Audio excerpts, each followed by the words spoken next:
우리가 인생을 살아보면서 그냥 앞만 보고 꿈을 향하여 달려갈 때가 있습니다. 그때가 어느 때일까? 아마 10대 때, 20대 때. 앞날에 큰 풍랑이 보이는 것이 아니라 희망이 더 크게 보였던 시절이 있습니다. 그런데 세월이 지나고 나이가 먹어서 50이 지나고 60이 지나고 나면은 그 남은 시간이 얼마나 남았을까? 제가 갑자기 수학적 계산을 해봤습니다. 우리 송재욱 집사님이 숫자 계산을 좀 더 빨리 하고 있는데, 여러분 인생의 4분의 3이 지났다고 계산했을 때 요즘 시대를 몇 세 시대라고 얘기하죠? 100세 시대라고 생각하고 있습니다. 그 100세 시대의 4분의 3을 살았다면 나이가 몇 살 정도 되는지 아십니까? 75 정도 되어요. 75 된 나이에게 있어서 어떤 꿈을 가지고 어떤 꿈에 대한 이야기를 할 수 있을까? 이게 100세로 계산해서 75세 되니까 와 생각돼요. 근데 여러분 2025년도 시작한 지가 엊그저께 같았어요. 근데 놀랍게도 오늘이 4분의 3이 지나는 시점인 거예요. 100세 인생에서 75세라는 시간을 보면 야 이제 인생을 다 살았다 라고 하듯이 2025년도 시작한 지가 엊그저께 같았는데 벌써 75세와 같이 인생의 마지막 같이 느껴지는 시간은 저만 느끼는 생각일까요? 그럼에도 불구하고 하나님의 사람들에게 주신 꿈들이 뭘까? 그의 나이 80이 되어도 여전히 심장을 뛰게 하는 사람이 있으며 85세의 나이가 되었는데도 불구하고 심장을 뛰게 하였고 그 주신 꿈을 가지고 그 꿈을 성취해가는 사람들에 대한 이야기들을 성경 속에는 쉽게 보여주고 있습니다. 그 중에 여러분이 잘 알고 있는 여호수아, 갈렙이 그 중에 한 사람 아닐까요? 그의 나이 85세가 되었습니다. 그런데도 불구하고 그 심장을 여전히 뛰게 했던 것은 무엇일까? 그는 하나님이 그에게 주셨던 꿈이었던 거예요. 그리고 그 꿈을 이루기 위한 과정을 그는 삶 속에 경험했고 성취했기 때문에 그는 여전히 그 꿈을 말미암아 세상의 육신의 나이는 들었음에도 불구하고 심장을 뛸 수 있지 않았을까 생각해 봅니다. 그러면 정반대로 생각해 봅시다. 나이가 20살이고 30살이 되었는데도 여전히 꿈이 없어서 있다고 한다면 과연 그 심장이 뛰고 있다라고 감히 얘기할 수 있을까? 오늘 여러분 4분의 3이 지난 시간, 이 시점에서, 그리고 우리 인생을 이만큼 살아본 이 시점에서 여러분 만약에 여러분에게는 어떤 꿈이 있습니까? 라고 질문한다면 어떤 대답을 할 수 있을까? 그리고 그 꿈을 이루기 위해서 여러분은 무엇을 하고 있습니까? 라고 질문한다면 여러분은 어떤 대답을 할 수 있을까? 목회를 처음 시작하고 그리고 우리 아이들을 데리고 다니면서 그리고 선교지를 다니면서 그들에게 외쳤던 것은 꿈에 대한 이야기예요. 그래서 성경 66권에서 가장 제가 좋아하는 사람은 누구다? 요셉을 좋아하는 이유도 바로 그 이유 때문인 거예요. 그러나 여러분 몽상가하고 이상가의 차이를 제가 여러 번 설명했을 거예요. 이상가는 그 꿈을 실현한 사람들이에요. 몽상가는 꿈만 꾸다가 아무것도 하지 않은 사람들을 몽상가라고 이야기합니다. 저는 여러분들이 몽상가적인 삶을 살라고 얘기하는 것이 아닙니다. 성경에서 기록된 모든 사람들은 그 꿈을 성취한 사람들의 이야기인 것 여러분 아십니까?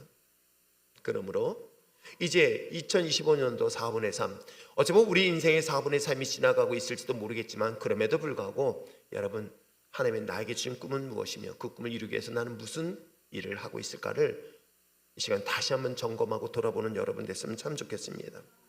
근데 그 꿈을 그냥 이루어지지는 않아요. 꿈을 성취하기 위해서 필요한 것들이 있습니다. 그 대가를 지불해야 되는 것들이 있어요. 꿈은 저절로 이루어지지 않습니다. 그 꿈을 성취하기 위해서는 반드시 지불해야 될 대가가 있어요. 근데 그게 사실 쉬울 것 같지만 결코 또 쉽지도 않습니다. 그런데도 불구하고 그 꿈을 하나님께서 주셨다고 한다면 그 모든 대가를 지불할 수 있는 능력이 우리에게 있다 없다? 전 있음을 믿어요. 하나님은 우리에게 무리하고 무지하게 또는 무례하게 우리에게 요구하시는 분이 아니라고 저는 믿어요. 하나님이 요셉에게 꿈을 줬을 때 그에게 할 수 없음을 우리에게 주시지는 않아요. 하나님은 다윗에게 꿈을 주셨고 모세에게 꿈을 주셨고 아브라함에게 꿈을 주셨습니다. 아브라함의 무수한 하늘의 별을 보게 하였고 그 엄청난 많은 모래알을 보면서 꿈을 꾸게 합니다. 그러나 그 꿈이 무례하거나 그는 무능력하여서 하지 못하게 하지 않는다? 그런 분은 아니라는 것 저는 믿어요.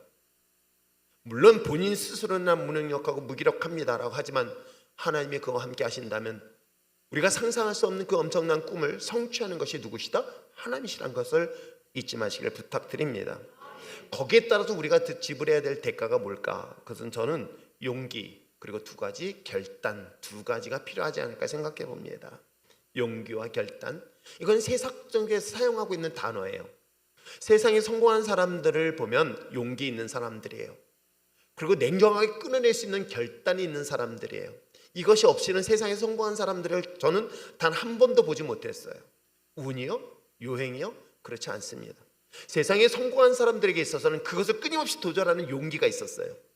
그 용기 뒤에 뭐예요? 자기에게 이 성공을 가로막고 있는 장애물들이 있다면 그걸 끌어내는 엄청난 결단할 수 있는 용기가 있다는 걸 저는 보게 되어져요. 그런데 이건 세상 사람들의 기준으로 용기와 결단이라 한다면 우리 하나님 믿는 사람들에게 뭔지 아십니까? 이 단어가 용기와 결단이라는 이 두 가지 이 단어 속에 하나의 단어로 표현한다면 그게 뭔지 아십니까? 믿음인 거예요. 세상 사람들은 용기와 결단이라는 단어를 사용하지만 하나님 믿는 사람들은 이 용기와 결단을 통해 성취하는 사람들의 공통적인 것들을 보면 보다 믿음의 사람이라는 것을 우리는 분명히 아셔야 할 줄 믿습니다. 그렇다면 반대로 생각해 봅시다. 세상에 용기와 결단을 가지고 성공한 사람들이 있다고 한다면 우리는 믿음의 사람들을 이 용기와 결단으로 연결시킨다고 한다면 믿음의 사람들은 세상에서 반드시 성공한다, 승리한다, 승리합니다.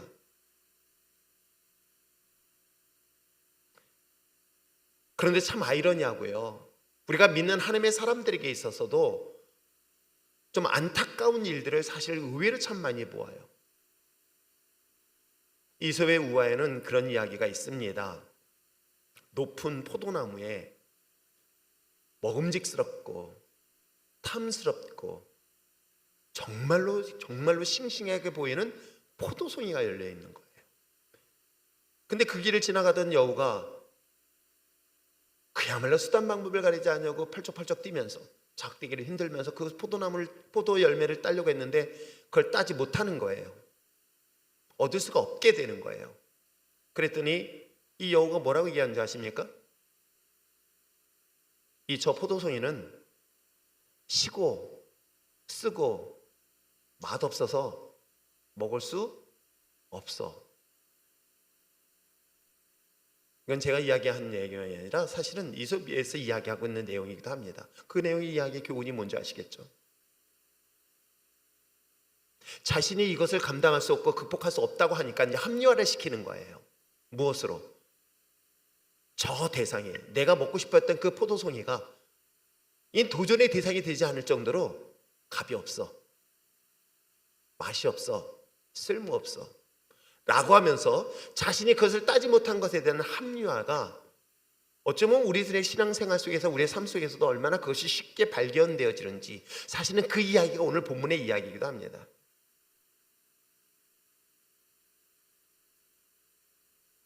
자신의 한계와 자신의 능력을 인정하지 못하고 오히려 합리화를 합니다.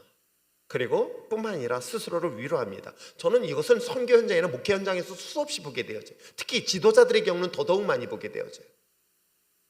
제가 오직했으면 그런 얘기를 합니다. 하나님이 능력이 없는 거지 네가 능력 없는 걸 왜 인정 못하냐. 그렇습니다. 나도 능력이 없어서 요 모양 못 꼴릴지 모르겠지만 저는 하나님의 능력은 믿습니다.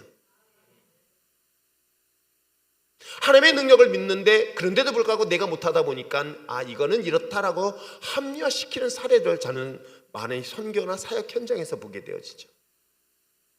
그런데 문제는 더 위험한 게 뭔지 아십니까? 이솝의 이야기 속에서 이야기하고 있는 것은 본인 혼자만 스스로가 위로한 거예요. 저거는 맛이 없어, 써, 쉬어, 그래서 안 딸 거야 라고 하면서 자기 혼자만으로 끝나는 게 아닙니다. 문제는 그 환경과 상황을 합리화시키는 것이 자기 하나만으로 끝나는 것이 아니라 다른 사람에게도 영향을 미친다는 것이 얼마나 위험한 건지 아십니까? 지금 그 이야기가 우리가 함께 읽었던 본문의 내용이기도 합니다. 특별히 2025년도 이제 4분의 1, 그러니까 4분의 3이 지났으니 4분의 1, 3개월밖에 남지 않았을 때, 그럼에도 불구하고 우리가 포기하지 못할 것이 있다 한다면 저는 하나님이 우리에게 주신 꿈인 거예요. 여러분을 향한 하나님의 계획이고 하나님의 뜻인 줄 믿습니다. 그 꿈이 비록 시간이 짧은 간격에 있다 할지라도 절대로 포기하지 아니한다면 시간은 중요하지 않습니다. 하나님은 얼마든지 그 속에서도 역사하실 수 있다 없다? 있다.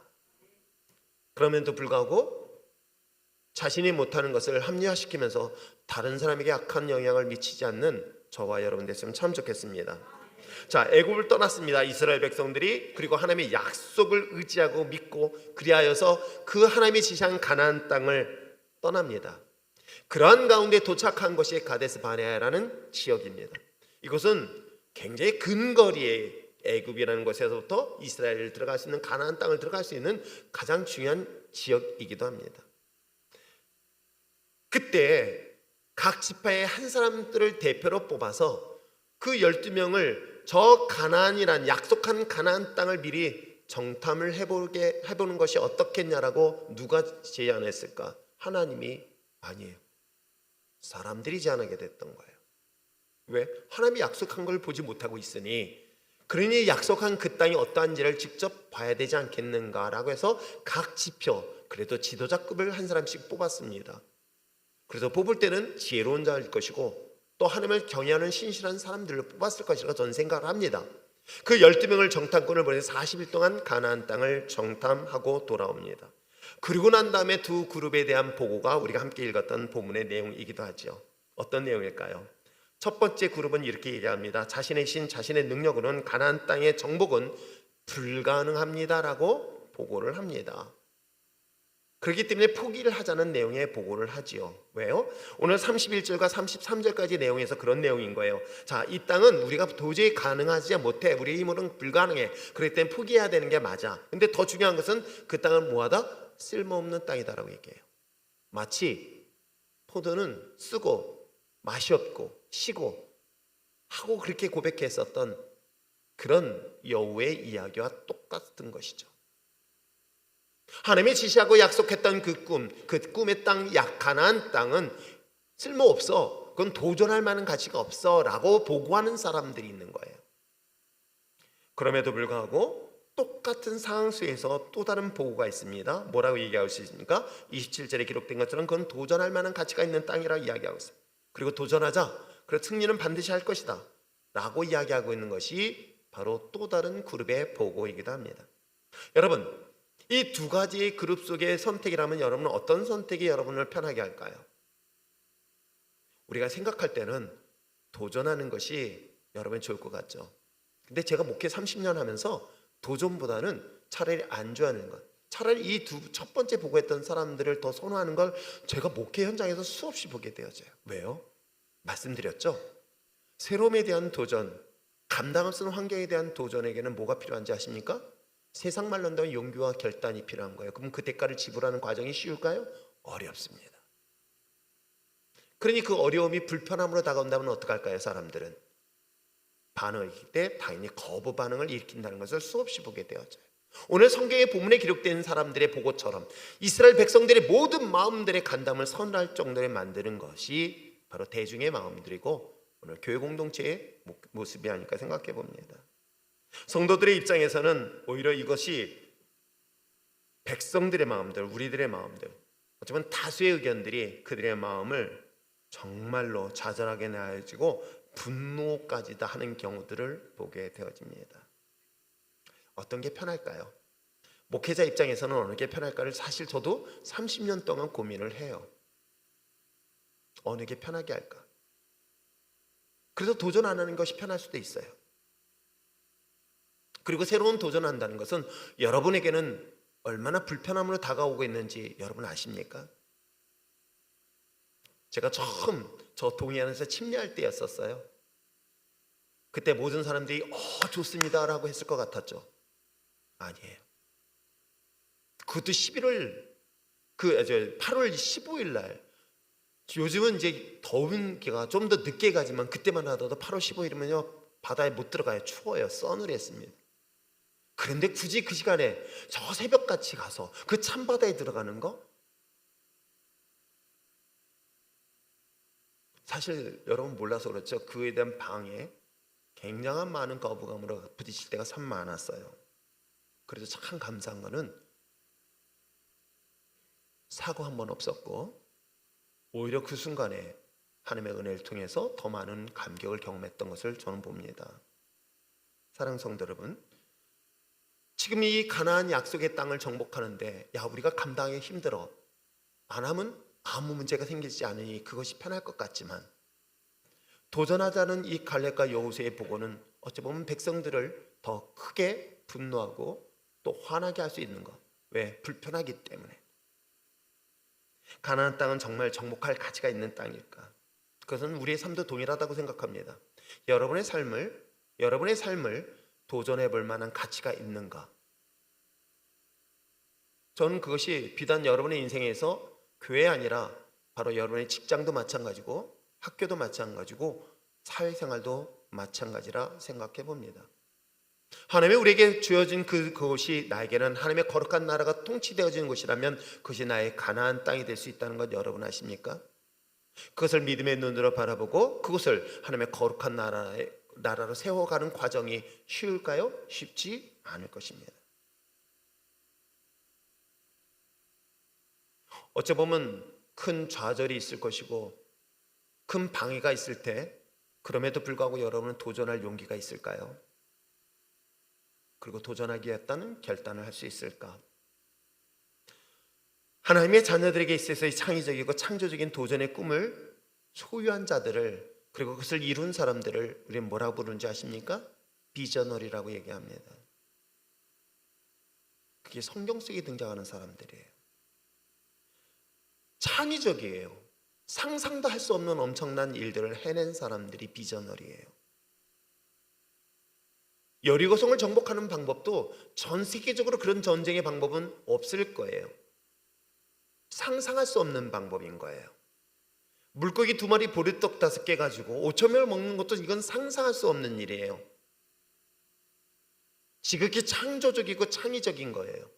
그러나 하나님이 하시면 얼마든지 할 수 있다 라는 것을 우리의 삶 속에 증명해 보일 수 있는 것이 바로 이 땅의 진정한 그리스도인이고 비저너리는 아닐까요?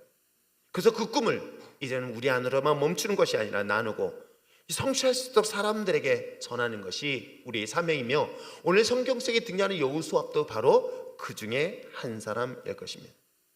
비록 절대 다수가 아닌 지극히 작은 소수의 사람 리더들이에요. 다수의 반대 의견인 가장 극소수의 사람일지라도 여전히 극소수의 그 사람을 통하여 일반 상식을 뛰어넘고 일반적인 논리를 뛰어넘는 하나님의 역사는 저는 지금도 여전히 동일하게 역사함을 저는 믿습니다. 거기에 여러분이 모두 하나님의 거룩한 도구로 쓰임받는 저와 여러분 됐으면 참 좋겠어요. 이왕이면은 여러분 마음속에 그런 꿈 한번 가져보면 안 될까요? 이왕이면은 하나님이심을 세상 가운데 사람들이 보지 못하고 있으니 마른 막대와 같은 존재이지만 그럼에도 불구하고 하나님 나를 하나님의 거룩한 도구로 쓰임받을 수 있도록 자신을 주님 앞에 드려보는 건 어떨까? 그렇다면 그는 단순히 구호로만 되지 않는다는 걸 알게 되어져요.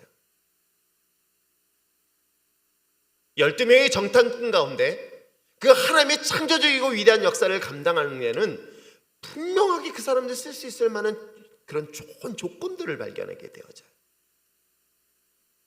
그리고 여러분들이 그 조건들을 보면서 아까 뭐라 그랬어요? 용기뿐만 아니라 뭐가 필요하다? 결단, 끊어내는 것이 필요해요. 이거 붙잡으면 썩은 동아줄이 된다면 어떡하시겠어요? 그걸 끊어낼 수 있는 용기, 그걸 끊어낼 수 있는 결단, 이것이 진짜 믿음의 자신의 모습이라는 것 잊지 마시길 바랍니다. 여러분, 자신의 400년 동안 살았던 안주했던 그 평안한 것들을 끊어낸다는 게 얼마나 큰 용기가 필요한지 아십니까? 그래, 일주일 여행하는 거 어렵지 않아요. 일주일이면 다시 집에 돌아오니까. 근데 언제 도착할지도 모르고 언제 안주할지도 모르는, 즉 미래가 불투명한 그 나그네 같은 길을 걷는다는 게 그럼 보통 용기가 있을까? 용기에 있어서는 그게 가능할까요? 용기 없으면 절대 가능하지 못해. 그러려면 어떻게 해요? 이걸 끊어내는 작업들을 해야 되잖아요. 그 용기와 결단할 수 있는 가장 중요한 요소들을 저는 이 본문을 통해서 발견하게 됐는데, 첫 번째는 뭘까? 그것은 바로 긍정의 눈이에요. 긍정의 입이에요. 긍정의 귀예요. 즉 긍정적인 것을 통해서 하나님이 역사하신다는 것을 잊지 마시기를 바랍니다. 물론 거기에는 부정적인 것들이 끊임없이 들어와요. 마귀가 그냥 내버려 둘까요? 그렇지 않습니다. 예수의 제자였었던 가룟 유다도 마찬가지입니다. 그에게 부정적인 생각을 불어넣었으니 마귀가 예수를 팔 생각을 넣어줬다는 거예요. 마귀는 계속 그래요. 하나님을 우리 믿는 사람들에게서도 끊임없이 이런 부정적인 것들의 요소들을 끊임없이 제공합니다. 그것이 뭘로 표현하는 줄 아십니까? 합리적인 것으로, 논리적인 것으로, 상식적인 것으로서 우리의 부정적인 것들로 계속 공격이 들어오는 것. 근데 뭐가 필요하다? 결단 끊어낼 수 있는 용기가 저에게 필요한 거다니까.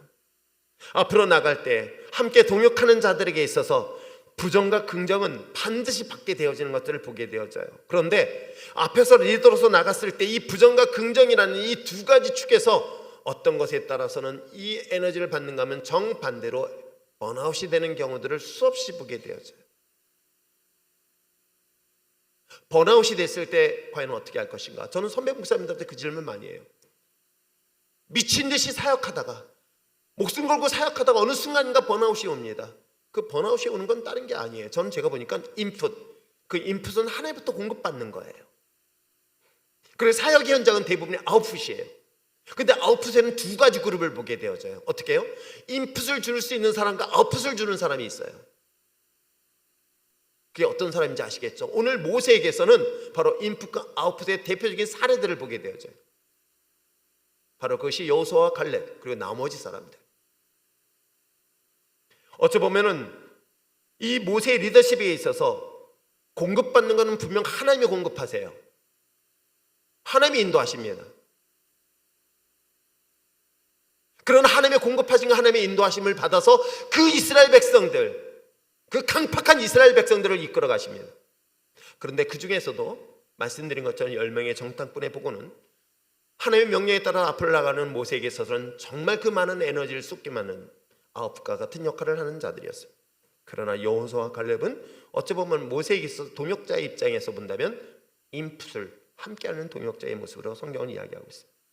자, 그렇다면 과연 아웃풋을 제공하고 있는, 즉 가나안 정탐에 있어서 10명의 그 보고들은 과연 어떤가를 우리가 31절부터 보려고 합니다. 자, 31절부터 33절까지의 말씀을 보려고 합니다. 같이 읽겠습니다. 시작.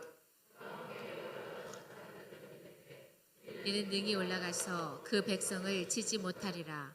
그들은 우리보다 강하니라 하고 이스라엘 자손 앞에서 그 정탐한 땅을 악평하여 이르되 우리가 돌아다니며 정탐한 땅은 그 거주민을 삼키는 땅이요 거기서 본 모든 백성은 신장이 장대한 자들이며 거기서 네피림 후손인 아낙 자손의 거인들을 보았나니 우리는 스스로 보기에도 메뚜기 같으니 그들이 보기에도 그와 같았을 것이니라. 자기 스스로가 보기에 할 때 뭐 같다? 메뚜기 같다. 근데 문제는 뭐냐? 상대방도 그렇게 보고 있을 것이다 라고 이야기를 하고 있어요. 참 재밌는 표현이에요. 뭐라고 얘기하고 있습니까? 가나안 백성들은 보니까 너무 강하다는 거예요. 상대가 너무 강하기 때문에 도저히 그들을 정복할 수 없다, 포기하자는 얘기예요. 근데 너무 재밌잖아요. 그 다음 편 이소부화의 이야기처럼 여우 같은 고백을 하고 있죠. 뭐라고 얘기하고 있습니까? 그 가나안을 정복할 그 땅을 보니까 너무 척박하고 쓸모없는 고통만 주는 땅이라고 얘기해요. 도전할 가치가 없는 땅이라고 얘기하네. 하나님은 분명 그 땅을 약속하셨는데 그 땅은 우리에게 별로 도움이 되지 않아 라고 하면서 그 목적 자체를 희석시키는 그런 고백을 합니다. 마치 하나님의 약속에 대한 저평가를 합니다. 그리고 마침내 제일 무서운 게 뭐예요? 겸손을 가장한 이 표현은 정말 무서운 얘기예요. 제가 여러분들에게 항상 이야기하지만 우리는 하나님 앞에 겸손하는 거예요.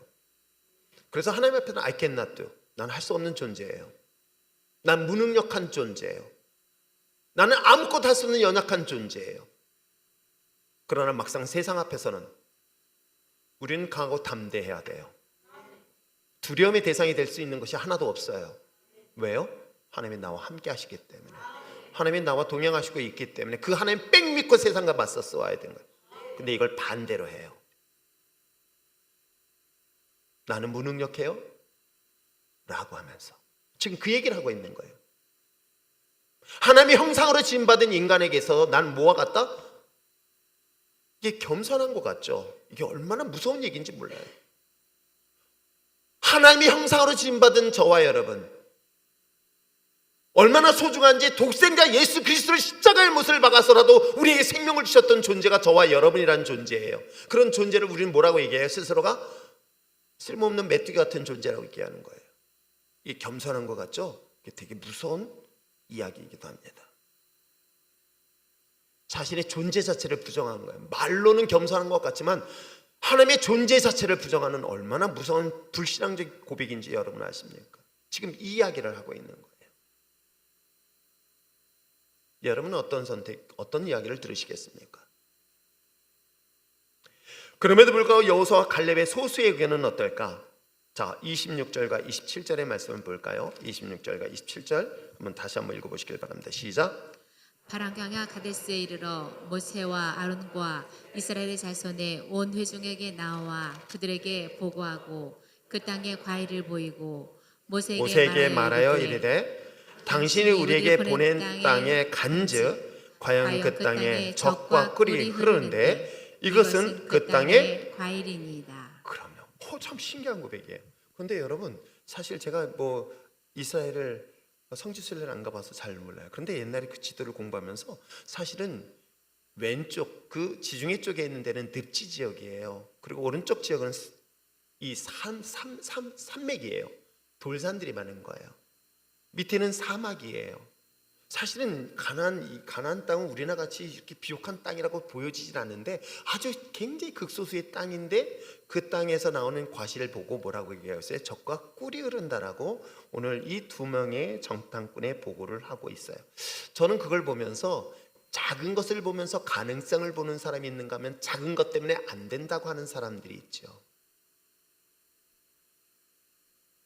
10개 중에 하나밖에 안 남았습니다. 하나 남았다라고 희망을 얘기하는 사람이 있는가 하면 그 9개가 없는 것 때문에 부정적으로 불행을 고백하는 사람들이 있습니다. 그렇다면 여기 이 두 사람은 어떤 고백일까요? 저는 불가능해나 그래 다른 거는 돌산이고 늪지고 쓸모없어. 근데 이곳에 뭐가 나오고 있어? 이 탐스러운 포도가 있다는 것은 가능성이 있지 않냐라고 보고 있는 거예요. 여러분 이 자리에 앉은 저와 여러분 어떨까요? 어찌 보면 가능성이 없는 가운데 저와 여러분을 선택하셔서 그 가능성을 가진 우리들에게 꿈을 보여주고 그 꿈에 대한 성취를 이야기하고 있는 것 아닐까요? 저는 아브라함도 그 중에 한 사람이고 모세도 그 중에 한 사람인 거예요. 가능성이 없는 그 사람을 하나님께서 가능성 있게 보셨어요. 누가? 하나님이 보신 거예요. 내가 보거나 우리가 본 게 아니에요. 하나님이 보시고 무능한 자를 선택하셔서 하나님 믿음의 조상으로 삼으시는 것이 하나님의 위대한 꿈이고 위대한 계획이었던 거예요. 30절에는 어떻게 이야기하고 있습니까? 자, 30절 또 한번 읽어볼까요? 읽겠습니다. 시작. 갈렙이 모세 앞에서 백성을 조용하게 하고 이르되 우리가 곧 올라가서 그 땅을 취하자 능히 이기리라 하나. 그렇습니다. 충분히 이길 수 있다라고 외치고 있어요. 저는 이것 또한 가능성 다 가지고 얘기하는 거예요. 불가능이 90%고 10%의 가능성을 가지고 이야기할 수 있는 게 여러분 그게 얼마나 대단한 믿음의 사람들이 가능한 건지 아십니까? 전 성경의 역사를 보면서 90%의 가능성을 가지고 얘기하는 사람 못 봤어요. 아니 가능성 제로 상태에서도 하나님이 역사하시는 것 아십니까? 물고기 2마리 보리떡 5개 가지고 5,000명 먹을 수 있는 가능성 퍼센트로 한번 확률로 따져보세요. 불가능합니다. 38년 된 병자가 그 움직이는 물속에 빠질 수 있는 가능성을 한번 생각해 보세요. 불가능합니다. 그런데도 그 불가능의 0.001% 가지고도 하나님이 역사하신다 안 하신다? 하신다. 이게 세상 사람들에게 무모하고 무리해 보이지만 저는 그 하나님을 믿어요. 세상 사람들이 불가능하다고 말하는 모든 사람도 하나님의 말씀은 얼마든지 바뀔 수 있다. 저는 그 사실을 믿습니다. 그 이야기를 지금 성경을 통해서 말하고 있는 것이에요. 같은 모든 환경과 상황을 보았지만 서로 다른 관점에 보았으며 들었으며 선포하고 있는 것을 볼 수 있습니다. 그러나 하나님의 창조 사역의 역사에 쓰임받은 사람들은 어떤 사람들일까? 저는 그래서 그릇이라고 비유를 하고 있는 거예요. 그릇. 그 그릇은 어떤 그릇이다? 바로 긍정의 힘을 가진 사람들이에요. 오늘 저와 여러분이 비록 연약하고 부족하지만 끊임없이 부정이 다가오는 것들은 거절하세요. 그걸 결단해낼 수 있는 여러분 됐으면 참 좋겠어. 그 용기를 갖는 여러분 됐으면 참 좋겠어요. 그리고 그것을 긍정의 사람으로 바꿀 수 있는 여러분 됐으면 참 좋겠어요.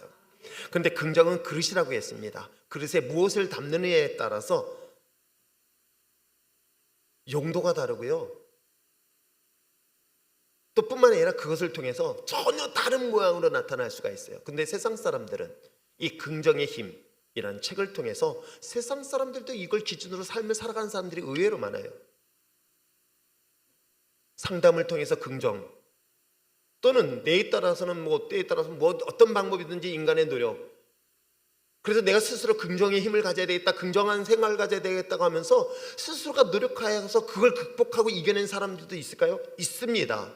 그래서 그 사람들을 우리는 세상 사람들을 볼 때 성공한 사람, 행복한 사람이라고 이야기하고 있고, 그걸 자신들이 글을 써서 긍정의 힘에 대한 이야기를 하고 있습니다.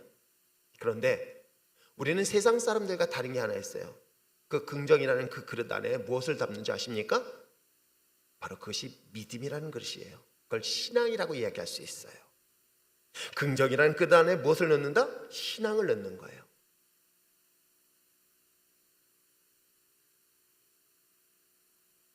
근데 그 신앙에 대한 정의를 좀 내려봅시다.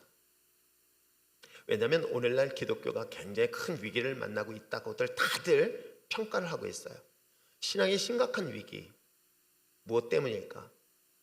신앙이라는 단어의 뜻은 내가 바라보는 대상을 믿는 거예요.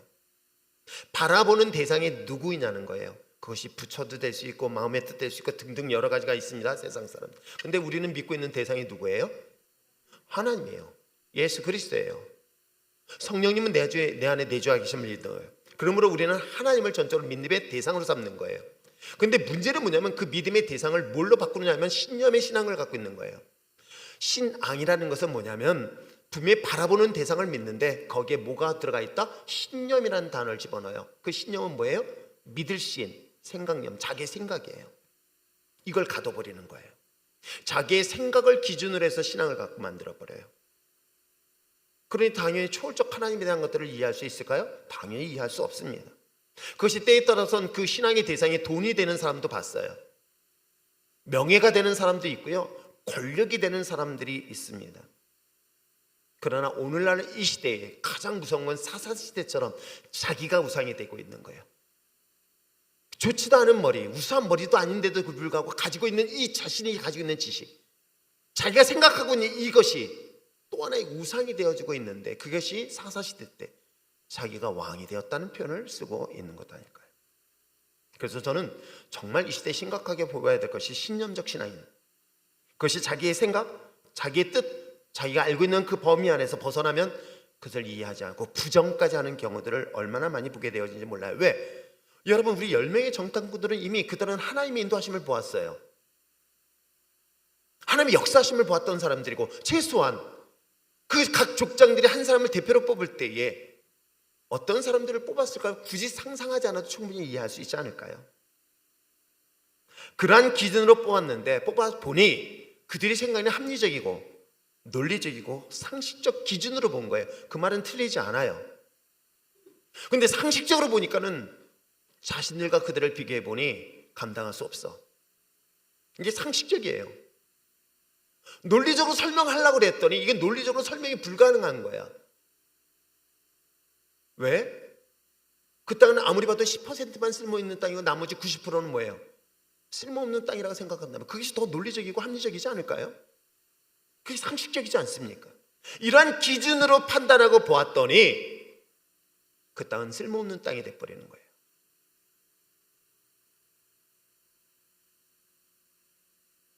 합신에서 이렇게 매 때마다 이렇게 자료가 오거든요. 학교에서 자료가 올 때 거기에서 하는 한 교수님하고 학생하고 논쟁하는 내용인데, 그 교수님도 이 용기 있다라는 생각이 들었어요. 왜냐하면 그분이 그렇게 얘기하는 거예요. 그 합신의 실질 교수님이 그렇게 저렇게 바르게 할 수 있을까? 교단에서 잘렸을라나 걱정도 되는데, 뭐라고 했냐면 합신에서 가장 이슈하는 게 바른 신학, 바른 신학이에요.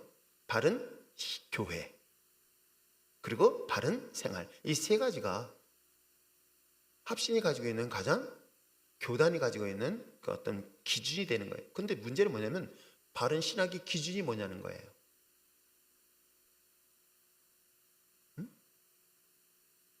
자기의 기준으로 따라서 그게 아니면은 바른 신학이라고 아니라고 정죄할 수 있고, 교회는 어떨까요?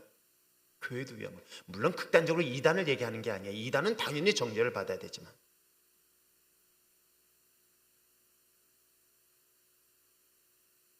그곳에 하나님이 개입하시면, 하나님이 역사하시면 우리가 생각하는 합리적인 것들, 논리적인 것들, 상식적인 것들은 어떤 일들이 일어날까요? 초월적으로 역사가 일어나는 거예요. 그것을 수용할 수 있는 것. 저는 긍정의 구호만 가지고 되는 것이 아니라 그것은 공허함밖에 일어나지 않습니다. 오히려 그 배경되는 하나님에 대한 신앙, 신뢰, 믿음, 신앙, 이것이 바로 이 그리스도 속에 담겨야 될 가장 소중한 가치라는 것 잊지 마시길 바랍니다. 그것이 근거가 바로 7절과 8절, 14장 7절과 8절에 나오고 있어요. 이 고백은 참 정말 이 단어가 여러분 주의 깊게 보셔야 될 거예요. 자, 7절과 8절, 7절 한번 읽어보실까요? 시작. 이스라엘 자손의 온 회중에 말하여 이르되 우리가 두루 다니며 정탐 가는 심히 아름다운 땅이라. 자, 여기는 보니까는 긍정이 좋았다. 여기까지 이해가 됐어. 그래, 내가 긍정적인 사람, 매사에 긍정적인 사람이 있거든요. 맨날 부정적인 말만 하는 사람이 있는 건 맨날 긍정적으로 말하는, 그래도 좋겠다 얘기하는 사람들이 있어요. 제 아내가 그래서 항상 고마운 게 그거예요. 자, 그런데 그 다음이 문제예요. 자, 8절 읽어볼까요? 시작. 여호와께서 우리를 기뻐하시면, 이 문장인 거예요. 그래서 기뻐하신다는 게 단어가 무슨 뜻인지 아십니까? 하나님이 우리를 사랑하시면, 아세요? 하나님이 우리를 사랑하시면 뭐라고 했어요? 그 다음 읽어볼까요? 우리를 그 땅으로 인도하여 들이시고 그 땅을 우리에게 주시리라. 이는 과연 젖과 꿀이 흐르는 땅이다. 예, 젖과 꿀이 흐르는 그 땅 우리에게 주실 것이다. 근데 전제 조건이 뭐예요? 하나님이 나를 사랑하시면. 그럼 하나님은 뭘 사랑하시죠? 여러분이 하나님이 기뻐하는 게 뭘까요? 헌금 많이 한 거? 교회를 많이 한 거? 그보다 더 본질적인 걸 얘기해요. 하나님 기쁘시게 하는 것은 믿음이에요. 하나님에 대한 신뢰예요.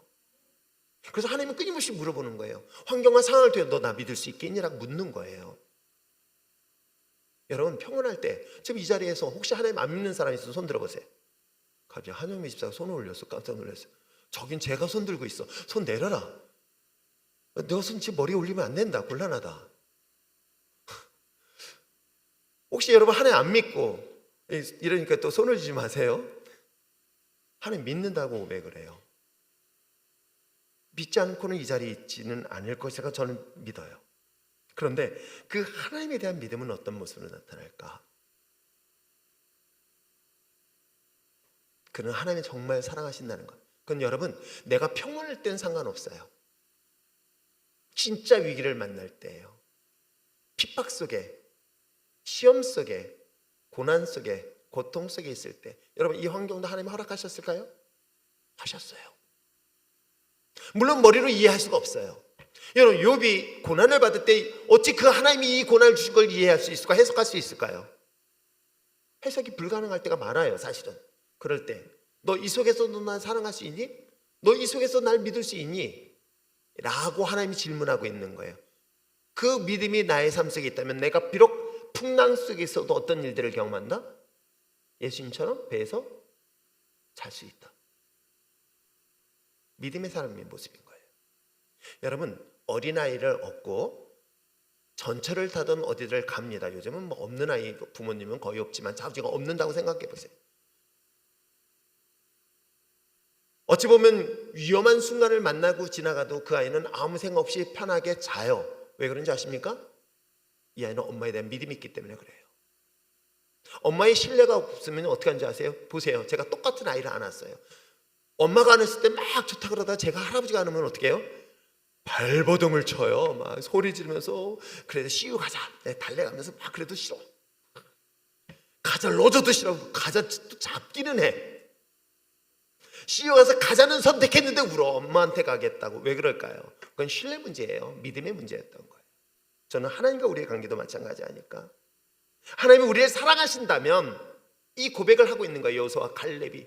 그럼 뭐예요? 하나님을 사랑하고 하나님이 나를 기뻐하신다는 것은 그 믿음을 하나님 보시고 우리를 보시고 기뻐하신다면 이 땅은 우리의 땅이 될 것이다. 그러면 여러분 긍정이라는 곳에 무엇을 넣어요? 하나님에 대한 절대된 신앙, 믿음을 넣는 거예요. 그로 인해서 어떤 일이 일어날까? 자, 14장 9절 말씀 한번 읽어볼까요? 9절 읽겠습니다. 시작. 다만 여호와를 거역하지 말라. 또 그 땅 백성을 두려워하지 말라. 그들은 뭐다? 우리의 먹이 나의 법이라, 나의 먹이라. 또 그들의 보호자는 그들을 떠났고 여호와는 우리와 함께 하십니다. 그렇습니다. 그럴 때 두려워하지 말라는 거예요. 이건 절대적 하나님에 대한 신뢰예요. 신앙을 우리에게 요구하고 있는 거예요. 자, 긍정이라는 그릇 속에서 신앙이라는 것을 집어넣는다. 저는 이것을 어떻게 생각하냐면은, 우리가 네 가지 토양에 대한 비유를 얘기하고 있구나. 제가 제자 훈련을 해서 말씀으로 그렇게 30년 동안 외치고 있고 40년 넘게 말씀을 훈련시키고 있는데, 어떤 길가 같은 밭이 있고 어떤 경우는 돌짝밭 같이 있고 가시밭 같은 있고 옥토 같은 밭이 있는 거예요. 저도 제 욕심상으로는 다 옥토 같은 밭이라고 좀 믿어요. 세 사람만 가지고 나머지는 나는 아닌가 보다. 나는 그렇게 내가 믿고 싶고 내가 보겠다는 거예요. 여러분이 보도 안 보든 상관없어. 내가 그렇게 보고 여러분 옥토야, 내가 스스로 바라보니 눈으로 확 콩코프 씌워서 막 보려고 하는데 어떨 때는 낙심이 올까요? 옵니다, 사실은. 그런데도 불구하고 저들이 옥토가 될 것을 기대하면서 나가요. 내 눈에는 불가능해 보여도 하나님은 분명히 하실 수 있다는 그 믿음 때문에.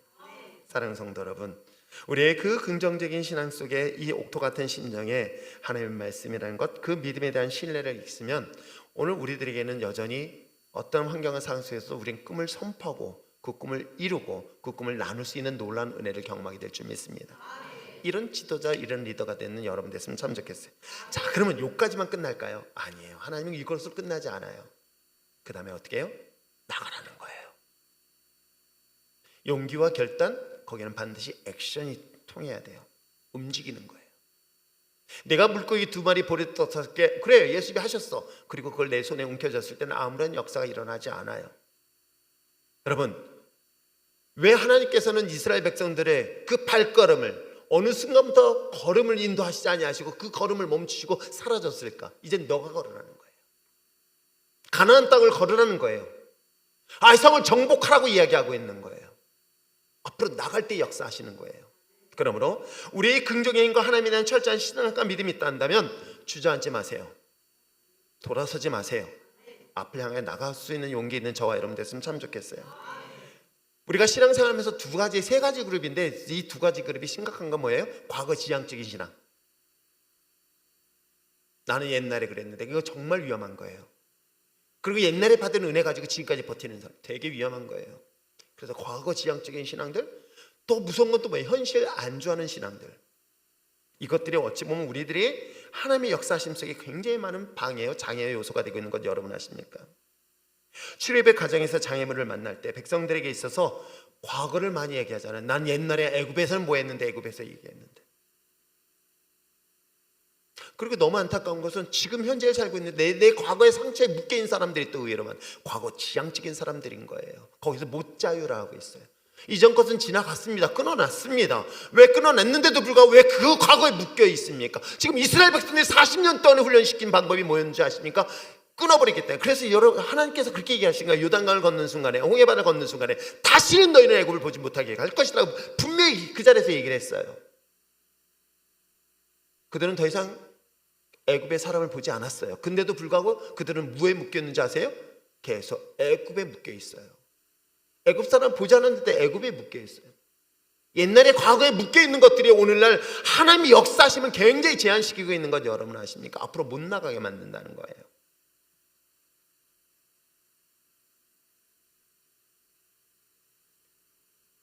나도 신세대 노래 듣고 싶어요. 그래가지고 한동안 랩을 들으려고 크게 했었어. 근데 아무리 들어도 무슨 말인지 못 알아듣겠어. 진짜 못 알아듣겠더라고. 그래서 그걸 슬로비드로 했어요. 천천히. 그랬더니 조금 들리더라고요. 근데 그것도 잘 안 들려요. 무슨 말인지 몰라. 그리고 또 하나는 이 표현들이 우리 같은 표준어를 안 쓰다 보니까 더 못 알아듣겠어. 근데 한 영화를 보면서 그 영화에서 그 젊은 청년이 그 노래를 랩으로 하는데 그 가사가 귀에 들리니까 그 아이들 노랫소리가 들리기 시작하더라고요. 아, 이런 노래 뜻이었구나. 그래서 공감이라는 단어가 그때 처음으로 느꼈던 일이 있습니다.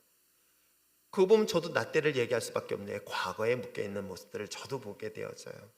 사역의 현장에서는 더더욱 그런 것들에 대하여 수없이 보게 돼요. 변화에 대한 두려움. 그리고 더 중요한 건 현실에 대한 안주하는 모습들. 이것이 성도들을 편하게 하는 것. 맞아요. 되게 편하게 해요. 왜? 아무 일도 안 하니까 편안한 거예요. 근데 너무 놀라운 건 이제 성도들이 그게 점점 익숙해져 가고 있다는 거예요. 이런 리더십이 좋을 것 같죠? 미안하지만 내 몸을 움직이지 않냐고 침대에 그대로 있으면 우리 몸이 썩게 돼 있어요. 생명도 있고 심장도 뛰는데 그대로 묶여서 그대로 가만히 있으면 어떻게 되는지 아세요? 등이 썩어가요. 우리 마음도 그렇지 않을까요? 우리 영혼도 마찬가지입니다. 근데 문제는 그 죽음에 이르는 그 병에 대하여 우리가 별로 인지하지 못하고 있다는 것이에요. 샬롬이라는 단어를 핏게 삼아서 아무 일도 하지 않는 것 되게 위험한 거예요. 저는 샬롬은 어느 때 믿음의 사람들이 경험하는 줄 아십니까? 샬롬은 믿는 사람에게 풍랑 속에 있을 때예요. 고난 속에 있을 때. 그때 진짜 하나님이 계신다는 것을 그때 확신해요. 내가 힘들고 어려움이 있을 때 오히려 그 속에서 평안을 느껴요. 기쁨을 느끼는 거예요. 그래서 저도 참 못된 것 중에 하나가 가끔 하나님을 테스트하고 싶을 때가 있어요.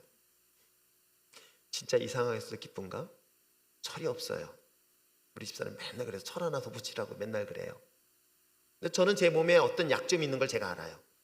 이게 어떤 현상이 나타나는 것도 알아요. 근데 가끔 그러면서 내 이런 가운데서도 아무렇지 않은가를 물어봐요. 아는 사람들만 알면 됩니다. 아무튼 미래를 위한 계속된 변화, 도전, 때로는 그것이 부담스럽고 불편한 그런 경우가 저 역시도 점점 있을 수 있어요. 그러나 비전이 없는 리더,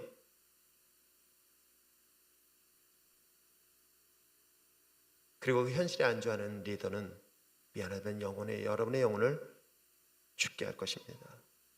광야에 멈춰지지 원하지 않는 것이 하나님이십니다. 애굽에서 출발해서 가나안을 정복했다 끝이 났을까요? 아니었습니다. 그 땅을 계속 정복할 것을 하나님이 요구하셨어요. 그 땅을 요구한 것은 끝나지 않았습니다. 그 땅을 거룩한 땅으로 하나님 나라로 완성시키길 원하신 것이 우리의 믿음을 끝까지 도전해야 될 이유와 명분 아닐까요? 내 몸과 마음 신앙 멈추고 안주하는 순간, 그 순간부터 이미 죽어갑니다. 그러므로 그리스도인에게 있어서 장성한 분량에 이르도록 우리는 멈추지 않는 여러분 됐으면 참 좋겠어요. 신앙의 도전은 때에 따라서는 그것이 여러분들에게 힘들게 할 수 있어요. 제가 잠깐 과거 얘기해서 좀 안타깝긴 하지만 이제는 어느 교회도 그런 도전을 하려고 하지 않아요.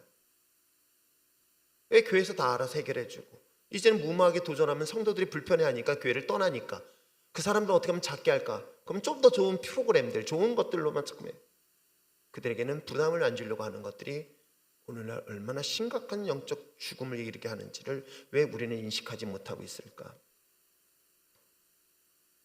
그러므로 우리의 신앙은 긍정의 신앙 속에, 긍정이라는 그 그릇 속에 신앙이라는 하나님에 대한 믿음, 그리고 미래 지향적인 그런 삶을 살아내는 것이 오늘 이 성경 속에 기록되어 있는 비전을에 대한 이야기인 것입니다. 오늘 여러분, 비록 4분의 3의 인생을 지났다 할지라도 우리에게는 4분의 1이라는 시간이 남아 있습니다. 시작 과정 중요합니다. 그러나 전 제가 인생을 살면서 시작 과정보다 더 중요한 건 마무리가 중요하다는 생각을 참 많이 해요. 모든 관계도 마찬가지예요. 하나님의 관계도 마찬가지 아닐까요? 이제 왜 여러분에게는 하나님이 주신 여러분 심장을 뛰게 했던 꿈이 여러분에게 있다고 한다면 이제는 용기와 결단 필요합니다. 그것이 긍정의 것으로, 믿음의 것으로, 그리고 주제에 안주하지 말고 도전할 수 있는, 앞으로 나갈 수 있는 우리 신앙의 공동체가 되었으면 참 좋겠습니다. 그리하여서 주님 앞에 섰을 때 주님께서 말씀하신 것처럼 항상 깨어있는 그 교회로서의 역할을 끝까지 감당할 수 있는 저와 여러분 되시길 다시 한번 주님을 부탁드립니다. 편한 신앙 포기하시고 스스로 그걸 깨우시고 몸부림치면서 주님 앞에 나갈 수 있는 저와 여러분 되시길 주님 다시 한번 주님을 부탁드립니다. 이 시간 말씀을 생각하며 함께 기도할까요?